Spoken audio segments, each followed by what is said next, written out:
Hello, എൻ്റെ പേര് രേഷ്മ. എൻ്റെ വീട് എറണാകുളത്താണ്. ഞാൻ B.Tech ആണ് പാസ്സായത്. അത് കഴിഞ്ഞിട്ട് പിന്നെ ഞാൻ കുറച്ച് പ്രൈവറ്റ് ഫേമിൽ വർക്ക് ചെയ്തു. അത് വർക്ക് ചെയ്ത് പിന്നെ ഇപ്പോൾ നൈറ്റ് ഷിഫ്റ്റ് ഒക്കെ ആയപ്പോഴാണ് പിന്നെ പ്രൈവറ്റ് ഫേമിൽ വർക്ക് ചെയ്യുന്ന വലിയ ഗുണമൊന്നുമില്ല മനസ്സിലായി. പിന്നെയാണ് ഒരു ഗവൺമെൻറ് ഒരു ജോബ് അല്ലെങ്കിൽ ഒരു ബാങ്ക് എഴുതാമെന്ന് തോന്നിയത്. അത് കഴിയാൻ നേരത്ത് പിന്നെ ഞാൻ ആദ്യമേ ഒരു ഇൻസ്റ്റിറ്റ്യൂട്ടിൽ പഠിച്ചുകൊണ്ടിരിക്കുകയായിരുന്നു. അവിടെ പഠിച്ചു കഴിഞ്ഞ് അത്യാവശ്യം മെയിൻസൊക്കെ എഴുതാൻ തുടങ്ങി കഴിയാൻ നേരത്ത് പിന്നെ കൊറോണ വന്നു കഴിയാനത്ത് പിന്നെ വീട്ടിലിരുന്ന് പഠിക്കാൻ തുടങ്ങി. വീട്ടിലിരുന്ന് പഠിച്ചു തുടങ്ങിയപ്പോൾ മനസ്സിലായി അങ്ങനെ ഒരു ഗൈഡൻസ് ഇല്ലാണ്ട് നമുക്ക് ഒരിക്കലും ക്രാക്ക് ചെയ്യാൻ പറ്റില്ല എന്ന് മനസ്സിലായി മെയിൻസ്. അത് കഴിഞ്ഞ് പിന്നെ അന്വേഷിച്ചപ്പോഴാണ് അങ്ങനെ കൊല്ലത്ത് ICD കുറിച്ച് അറിഞ്ഞത്. ICD ഇത് ഒരു B.Tech കോച്ചിങ് ആണെന്ന് തോന്നി. അപ്പോൾ പിന്നെ ഇങ്ങോട്ടേക്ക് ഇവിടെ വന്നിട്ട് അവർ മെറ്റീരിയൽസ് ഒക്കെ പ്രൊവൈഡ് ചെയ്യുന്നുണ്ടായിരുന്നു. പിന്നെ ലൈബ്രറി ഫെസിലിറ്റീസ് ഉണ്ട്. അപ്പോൾ ലൈബ്രറിയിലൊക്കെ അത്യാവശ്യം നല്ല രീതിയിലിരുന്ന് ഓരോ മെറ്റീരിയൽസ് എടുത്തിട്ട് വർക്ക് ചെയ്യാൻ തുടങ്ങി. അങ്ങനെ ആയിരുന്നപ്പോഴാണ് IBPS ക്ലറിക്കൽ എഴുതി അത് പാസ്സായി. അതിൻ്റെ മെയിൻസിന് പിന്നെ ബാക്കി പ്രിപ്പറേഷനൊക്കെ സ്റ്റാർട്ട് ചെയ്തു. അത് ക്രാക്ക് ചെയ്തു. അങ്ങനെ ഇന്ത്യൻ ബാങ്കിൽ കിട്ടി. പ്രിലിംസ് ക്രാക്ക് ചെയ്യുന്നത് വരെ ഞാൻ ബാങ്ക് ടെസ്റ്റ് ഒന്നും വലിയ കാര്യമായിട്ട് എടുക്കാറുണ്ടായിരുന്നില്ല. അത് കഴിഞ്ഞിട്ടാണ് ക്രാക്ക് ചെയ്ത് കഴിഞ്ഞ് മെയിൻസ് എഴുതി സ്റ്റാർട്ട് ചെയ്തു.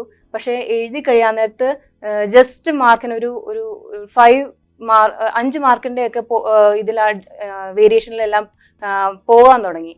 അപ്പോൾ തൊട്ടാണ് ഇത് കുറച്ചുകൂടി സീരിയസ് ആയിട്ട് എടുക്കാൻ തുടങ്ങിയത്. അപ്പോൾ എൻ്റെ ഡ്രോബാക്സ് എവിടെയൊക്കെയാണ്, മിക്കവാറും എനിക്ക് GA ആയിരുന്നു കൂടുതൽ ഡ്രോബാക്ക് വരുന്നത്.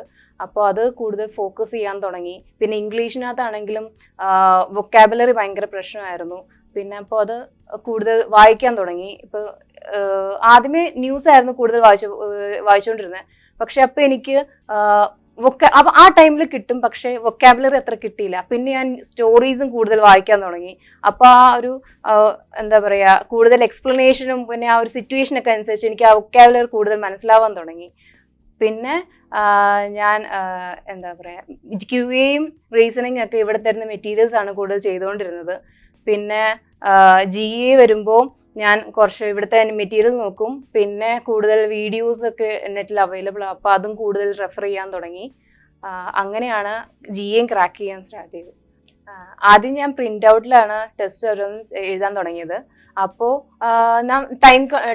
Time limit നോക്കില്ലായിരുന്നു. എല്ലാം ക്വസ്റ്റ്യൻസ് എല്ലാം ആൻസർ ചെയ്യുന്നത് മാത്രമേ വിചാരിച്ചുകൊണ്ടുള്ളൂ. അത് കഴിയാൻ നേരത്താണ് പിന്നെ